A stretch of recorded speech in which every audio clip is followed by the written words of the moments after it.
ശാസ്ത്രവും മതവും ഒത്തുപോകുമോ എന്നുള്ള ചോദ്യം കാലാകാലങ്ങളായി ഇവിടെ വിശ്വാസികളും അവിശ്വാസികളും ഒക്കെ ചോദിച്ചു വരുന്നൊരു ചോദ്യമാണ്, അല്ലെങ്കിൽ അത് ചർച്ച നടക്കുന്ന ഒരു മേഖലയാണ്.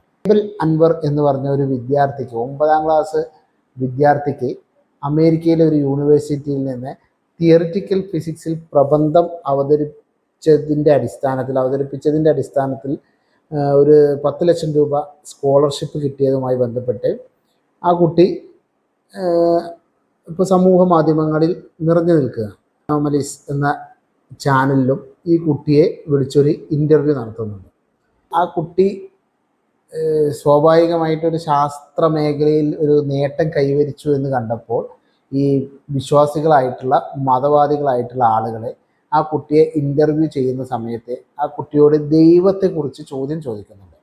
ഈ അൺമാസ്കിങ് അനോമലീസ് എന്നൊരു ചാനലിലും ഈ കുട്ടിയെ വിളിച്ചിട്ട് ഈ സ്കോളർഷിപ്പിനെ കുറിച്ചൊക്കെ ചോദിച്ചിട്ട് ഈ ചാനലിൻ്റെ ഒരു പ്രധാന ലക്ഷ്യം എന്ന് പറഞ്ഞാൽ ആ കുട്ടിയെക്കുറിച്ച് ദൈവത്തെക്കുറിച്ചുള്ള ഒരു അഭിപ്രായം ആ കുട്ടിയെ കൊണ്ട് പറയിപ്പിക്കുക എന്നതാണ് ഇവരുടെ ഒരു പ്രധാന ലക്ഷ്യം എന്ന് നമുക്ക്. അപ്പോൾ എന്തുകൊണ്ടാണ് ഈ മതവും ശാസ്ത്രവും ഒത്തുപോകില്ല എന്ന് അവിശ്വാസികളായിട്ടുള്ള ആളുകൾ അല്ലെങ്കിൽ നമ്മളെപ്പോലെയുള്ള നിരീശ്വരവാദികളായിട്ടുള്ള ആളുകൾ പറയുന്നത്? ഏതെങ്കിലും ശാസ്ത്രജ്ഞർ വിശ്വാസികളായതുകൊണ്ടോ അല്ലെങ്കിൽ കൂടുതൽ ശാസ്ത്രജ്ഞരും വിശ്വാസികളായതുകൊണ്ടോ മതവും ശാസ്ത്രവും ഒത്തുപോകുന്ന ഒന്നാണോ? അതാണോ അതിൻ്റെ മാനദണ്ഡം? ഒരിക്കലുമല്ല. മറിച്ച് മതവും ശാസ്ത്രവും ഒത്തുപോകുന്നില്ല എന്ന് നമ്മൾ പറയാനുള്ള പ്രധാന കാരണം എന്താണെന്ന് വെച്ചാൽ, പ്രപഞ്ചത്തെ മനസ്സിലാക്കുന്നതിൽ അല്ലെങ്കിൽ അറിവ് നേടുന്നതിലുള്ള വഴിയിൽ മതത്തിൻ്റെയും ശാസ്ത്രത്തിൻ്റെയും രീതി തമ്മിൽ വളരെ വ്യത്യാസമുണ്ട്. ശാസ്ത്രം എന്ന് പറഞ്ഞാൽ ഒരു അറിവ് സമ്പാദിക്കാനുള്ള ഒരു ടൂളാണ്. അറിവ് സമ്പാദിക്കാനുള്ള ഏറ്റവും മികച്ച ടൂളാണ് ശാസ്ത്രം എന്ന് നമുക്ക് വേണമെങ്കിൽ പറയാം.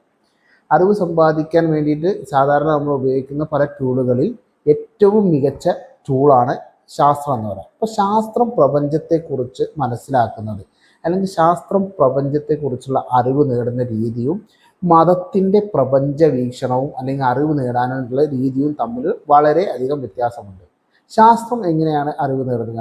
ശാസ്ത്രത്തിൻ്റെ അറിവ് നേടുന്ന രീതി എന്ന് പറഞ്ഞാൽ പ്രതിഭാസങ്ങളിൽ നിന്നും പ്രമാണങ്ങളിലേക്ക് ആണ് എന്ന് നമുക്ക് പറയാം. മതത്തിൻ്റെ രീതി എന്ന് പറഞ്ഞാൽ തീർത്തും വ്യത്യസ്തമായ രീതിയാണ്.